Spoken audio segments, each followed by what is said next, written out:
Okay, I think we are live. Okay. Well, good afternoon and welcome to Genealogy Resources at the library. We have access to Ancestry Library Edition in the library, and during the coronavirus pandemic, we have been able to offer it from home as well using a special link that you can find on our website at whitewaterlibrary.org. So what I'm hoping to show you today is some of the typical ways that you can get tripped up trying to find relatives in the records. And so I'm going to be going through some examples of things that can slow you down when you're trying to find your relatives in the Ancestry record collections. So one of the first things that you want to do as you're starting out, they'll always tell you to start with yourself and your family and your parents, and then your grandparents, which is typically the generations that you are familiar with. But once you get beyond that, you start needing to look for vital records for your ancestors, which would be birth, marriage, and death records. And the question is, where do you find them? Typically, if we're looking for those vital records in the 20th century, you can contact the Department of Public Health or the Bureau of Health Statistics, whatever they call themselves, in the state that you're interested in, if you have the name and the date for the person that you would like to learn about. But once you get earlier than 1900, it gets a little trickier. So when you're trying to find out how to get birth, marriage, and death records for your relatives, one of the places that you can find out how to go about requesting them is using the Ancestry.com Learning Center. Now, when you're looking at that, you're going to be looking at a screen that looks like this. This is the Ancestry Library Edition. And up here, you'll see it says Learning Center. If you click on that, it offers you a page of research aids, which is very helpful if you're just getting started on this. It gives you some short tutorials on how to utilize the different kinds of records. But what we're interested in right now is the maps. So we're going to click on the maps. And then if you click on any of the maps there, in this case, we'll do Wisconsin, it'll bring up a map of the state, a little bit of information about it at the bottom, particularly about pre-statehood censuses and where you can find those. And in addition, Wisconsin had some state censuses that you can use. But what we're interested in right now are vital records. So we're going to click there. And the Ancestry Wiki has moved, so you're going to get this message right here. It's fairly recent, which is why there's still this redirect. So you continue to the wiki and you get a page here that talks about Wisconsin vital records. And then if you read through, it tells you when and where vital records were created in the state of Wisconsin. So as you can see, the first sentence mentions that marriage applications were issued as early as the 1820s in some counties.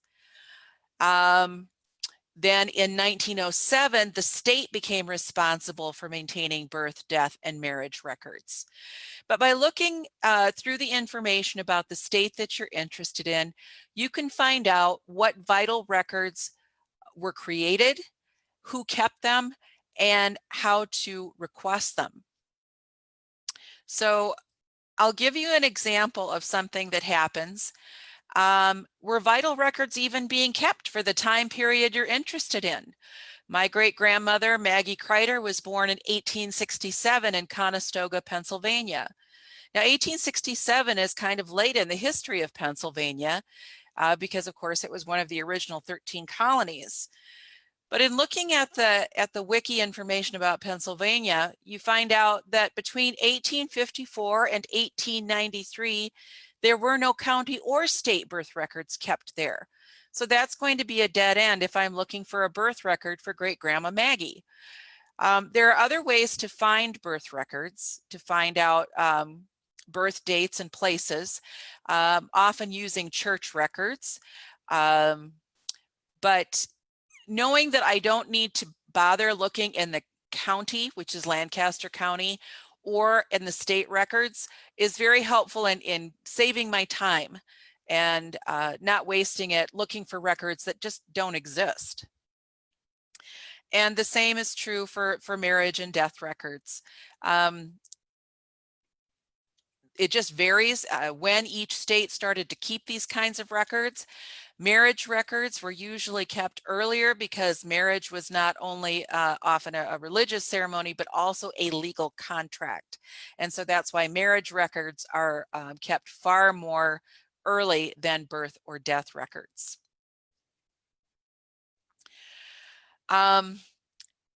Searching census records. After you've been looking for vital records for your relatives, the next thing you'll want to do is look at census records. And looking at census records can be a little bit complicated. You would think it would be fairly easy. You know where grandma lived in 1920, and you put in her name and you find nothing.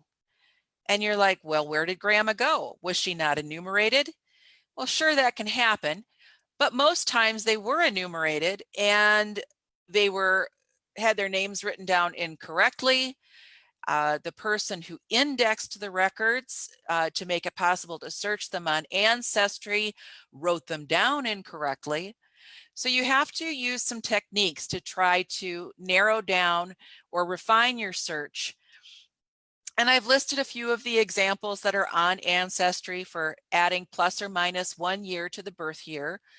And that's important because on census records, they ask the age at the last birthday.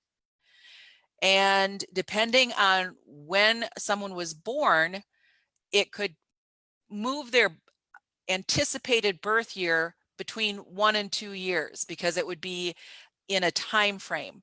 So it might say that they were 20 and so their expected birth year would have been 1900, but in fact, they were born in December of 1899, for example.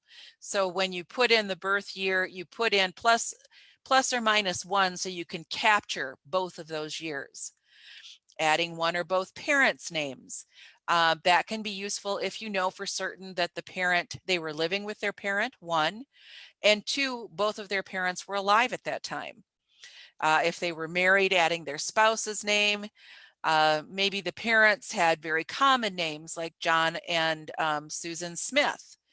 But maybe they had a sibling who was named Madeline, for example, a slightly less common name. And so you might put in the sibling's name in addition so that every John and Susan Smith that had your relative plus a sibling named Madeline will come up, and that will narrow it down.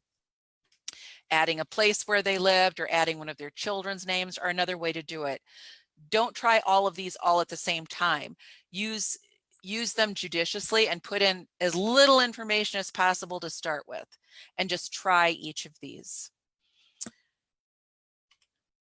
Things to watch out for. Variable handwriting, spelling, and indexing can lead you astray.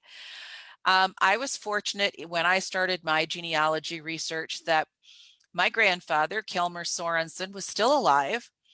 He was born in 1908, so he appeared in at least 3 of the censuses that were available at that time.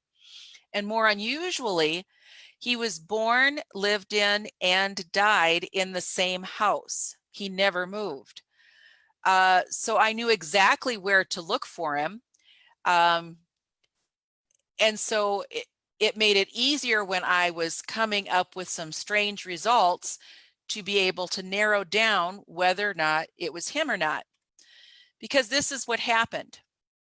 In the 1910 census, he was indexed as Colmer. In 1920, the census taker wrote it down as Kelma. In 1930, it was written down as Kilmer. And in 1940, it was indexed as Helmer. He was always in the same house, None of those are his name, but I was able to identify that that was definitely him because he was always in the same place. But it was a good lesson in the fact that this was not an exact science, and people made errors which could make it difficult to find my relatives. Things to watch out for.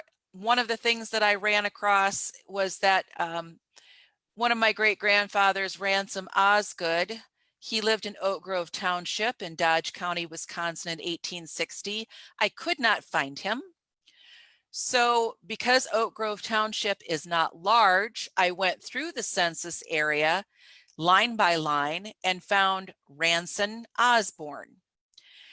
Now I might have said to myself, well, that's a close name, but it's not exactly the right name.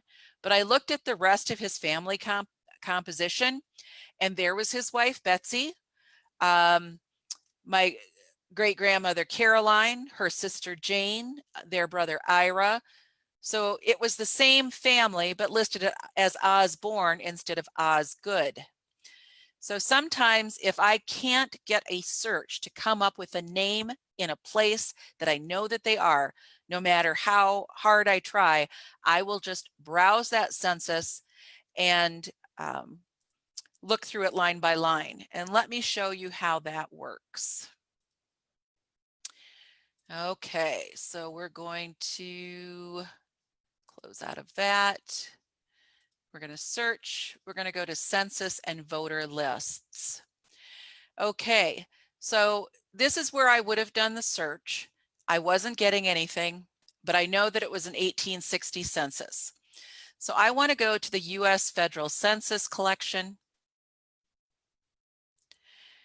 Okay, and then I want to find the 1860 United States Federal Census.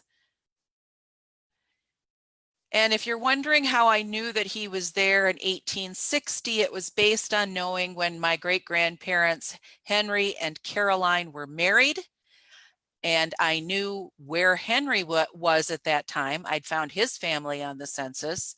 And I was trying to find Caroline, because how could he marry her if she wasn't there? So I knew where she should be based on where her future husband was. Now you'll see over here, browsing the collection, I can choose the state, and I can choose the county. There's Dodge. And as I say, he was in Oak Grove Township, so I'll click that. Okay, so then you get a look at the entire list starting from the first page. So this starts with one of 52 images you can see here, and I just started going through the list. And as luck would have it, Ransom Osborne was on the first page, so I didn't have to look for very long. As I say, I looked, it's like Ransom Osborne, close, but not exactly. But there's his wife, Betsy. Don't forget to go to the next page, because the entire family is not always listed on one page. There's Caroline, my great-grandmother, her sister Jane, her other siblings, her brother Ira, so I knew I had the right family. But I just went through it line by line and looked at the names myself. Often, especially with a name like Kilmer, as I mentioned for my grandfather, it's not a very common name, and so a lot of people weren't familiar with it, and that's why they wrote it down so poorly. But I'm used to seeing it, so if I look at the list, I see the starting of that name, and it's like, I know who that is. So going through a small census area to look for an ancestor is one way to find them if the indexing is not sufficient to find them. Now, of course, this isn't necessarily going to work in a place like Chicago. unless you're very sure what area they lived in, because then you can break it down by wards. But this is just, as I say, one of the many ways that you can get around finding people in the records that aren't easily found. Other things to look out for: just because they're missing from their family census information, it does not necessarily mean they died. The examples I've given here were the relation to head of house's servant, relation to head of house's nephew, some were incarcerated, some were in a mental institution. All of these are examples of relatives I have found in all of these situations.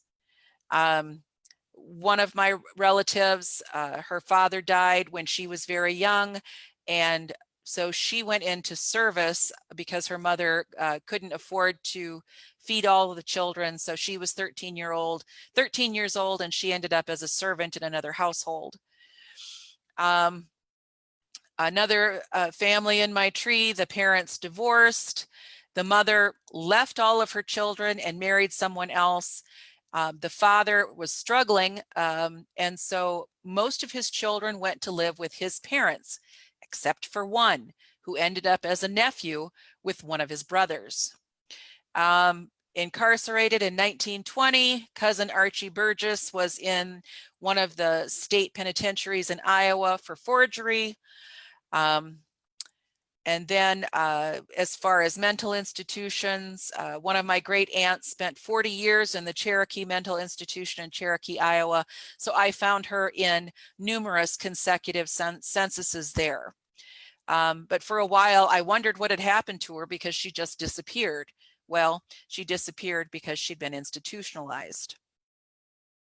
So if you have not found a death record for someone, be open to the idea that they may not have been able to stay with their families, their birth families, and they may not have married, or if they were married, they may have been unavoidably separated from their family during the census year.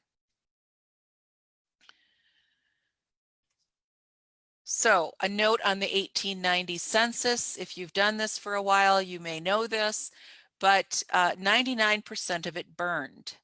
So only around 6,000 out of the 62 million people enumerated are available, and they are only in the states that are listed here. So if your relatives are in a state other than these, you are going to have zero luck finding them in 1890. Fortunately, I have some relatives in Georgia, Illinois, and Minnesota, and so I can at least take a stab at those places if it happens to be in the counties where my relatives lived. But otherwise, you're not going to find where people are in the 1890 census. But one way to get around them are the state-sponsored censuses. Not all states conducted their own censuses, but those that do, you can find out. This is a rather long link, but it is on the government's census website, www.census.gov, and it is referring to genealogy. So then you can go there and look at the states that did have their own censuses and the years those censuses were taken. As I mentioned earlier, Wisconsin did some state censuses.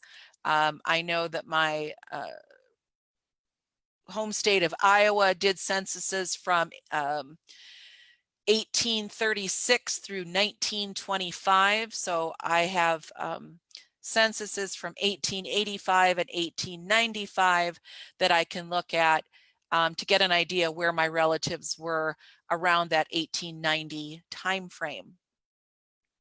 So hopefully I have left this up long enough for you to check it out, or rather to write it down so that you can check it out. But as I say, if you just go to the census.gov website and do a search there, it will take you to the state census information.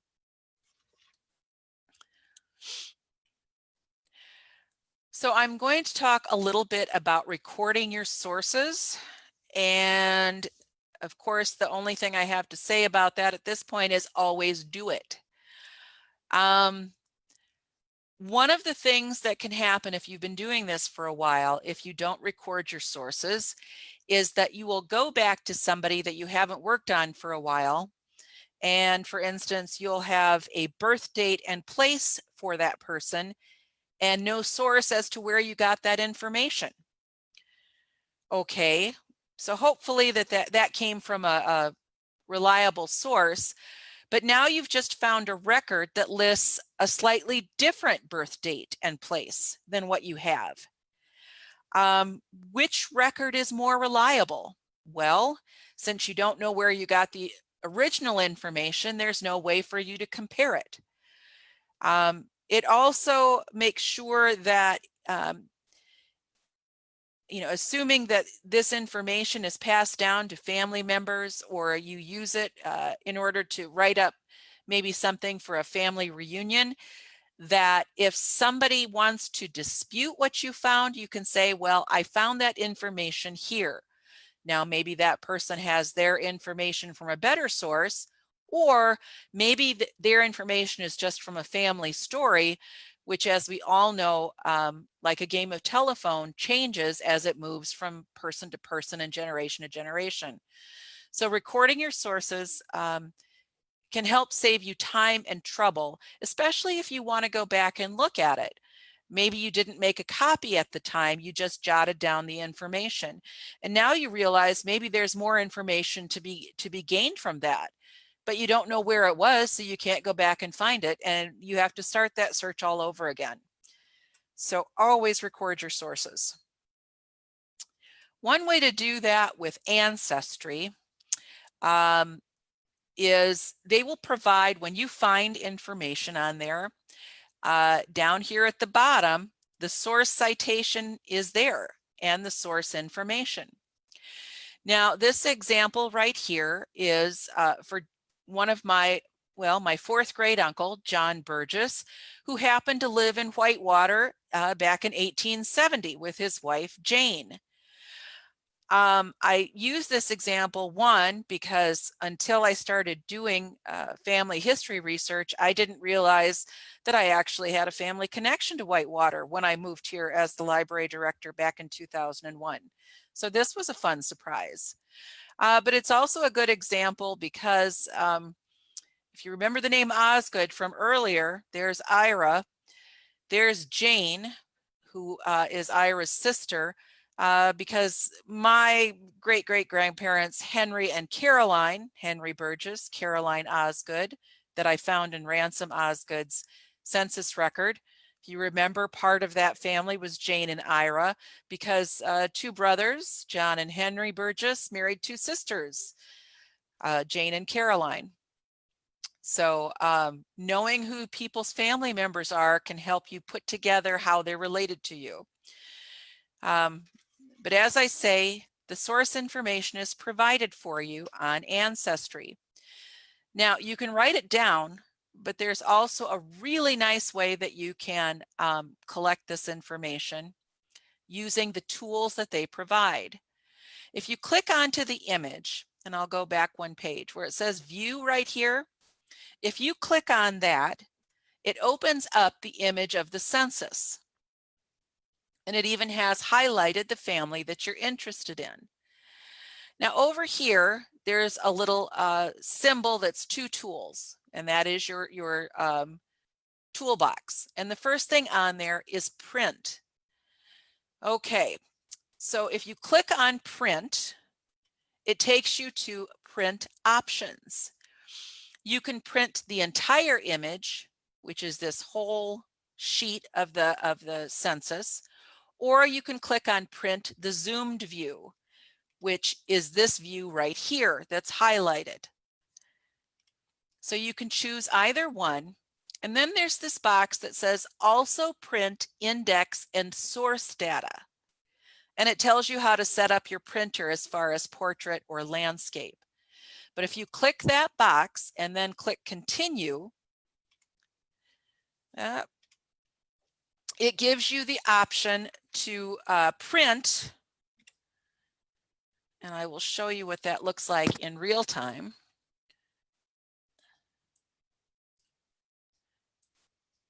Here we go.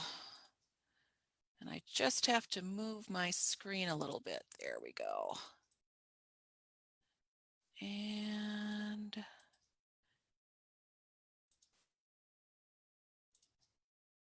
okay, and we're going to click continue.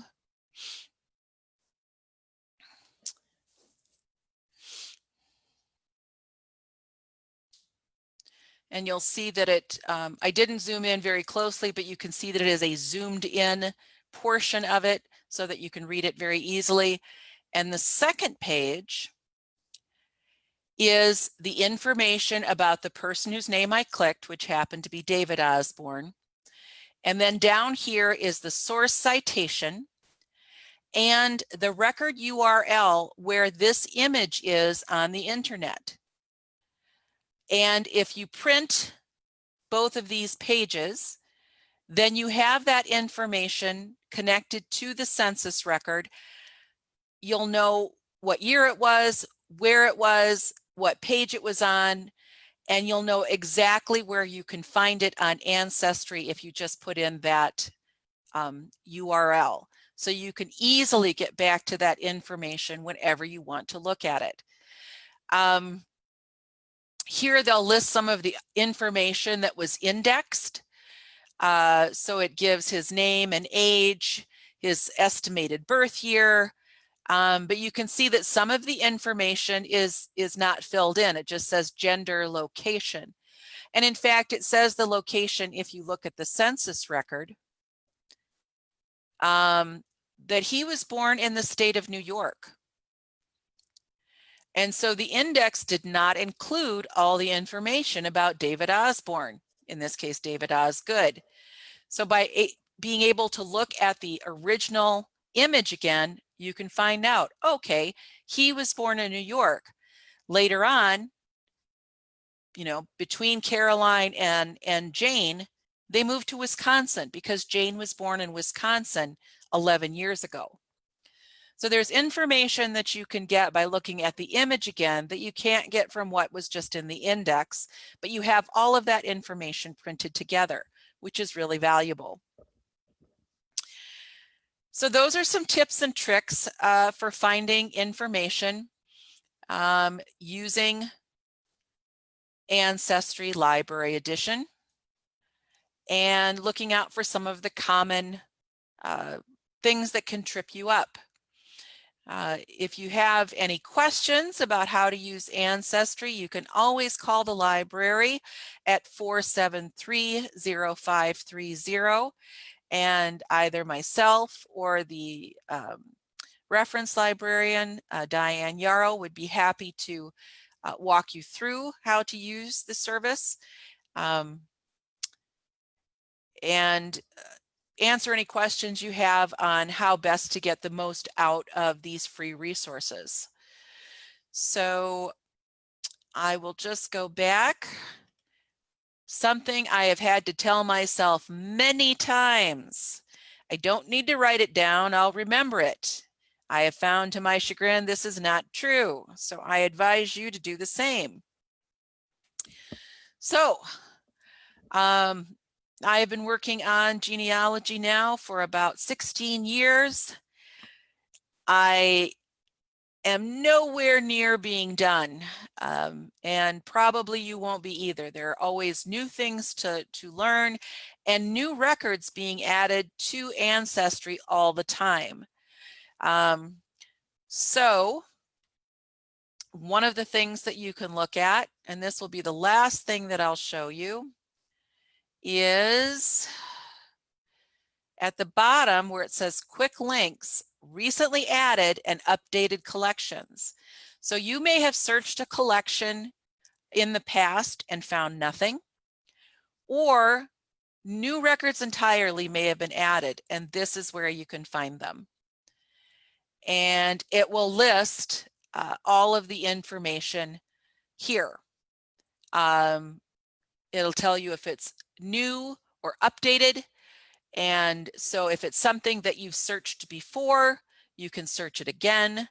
Or if it's not something you've ever had the opportunity to do, if you happen to know that a relative was involved in a mining accident, this is a brand new database. So it's worthwhile to check back every once in a while just to see what's recently added and updated. That's all I have for you today. Thank you for joining us, and happy ancestor hunting. Stacy, we did have a question come in the chat. Wonderful. Someone wants to know, is it best to start with one side of the family versus trying to search both paternal and maternal families at the same time? Okay, the answer to that is yes and no. And I will explain. Let's see. When you start with yourself, which is how you start any kind of genealogical project, you have your two parents and your two sets of grandparents. So it makes sense at a certain point to just work your way back in time, because that's always the best way to do it, through one side of the family, because you'll find information on a census record, for example, for your grandparents as a married couple, and then you'll start finding older census records of them with their birth families. Well, naturally, that draws you back even further and further along that line. But eventually, you'll probably hit a brick wall of some sort. And for example, if your family were fairly recent immigrants, and so the records only go back a short time in the United States, and then the records would be in another country,